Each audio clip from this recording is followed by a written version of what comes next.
Dobrý den, dnes vám řeknu něco o spánku a jeho poruchách.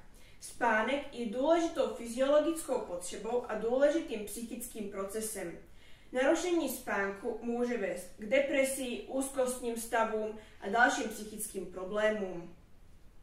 Při spánku dochází ke konsolidaci paměti, regulaci emocí, regeneraci imunity a snížení stresu. Máme dva typy spánku. Tím prvním je NREM spánek, neboli Non-Rapid Eye Movement. Tento spánek je hluboký a regenerační, jenom málo kdy se z něj probudíme.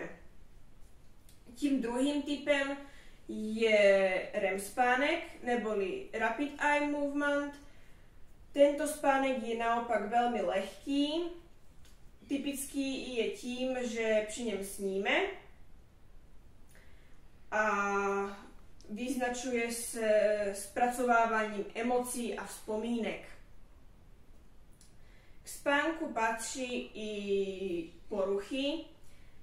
Tyto poruchy nemá každý člověk, ale můžou se u něj vyskytnout.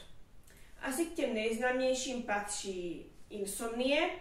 To je porucha, kdy člověk nedokáže usnout. I když usne, je to na opravdu krátkou chvíli. Narkolepsie je neurologická porucha, kdy člověk může usnout kdykoliv v průběhu dne. Nad touto poruchou nemá kontrolu a je dost nebezpečná, protože může usnout i za volantem. Psychologickým důsledkem této poruchy je sociální izolace. Dále máme spánkovou apnoe, která fragmentuje spánek.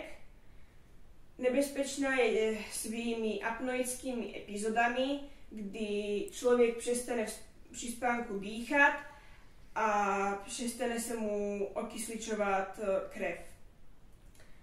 Poslední jsou noční můry a parasomnie. Jsou často připisovány posttraumatické stresové poruše, ale noční můry může dostat i člověk po mírně traumatickém zážitku z dne.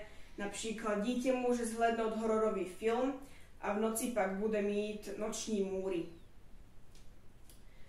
Tyto poruchy se dají léčit či už částečně nebo úplně.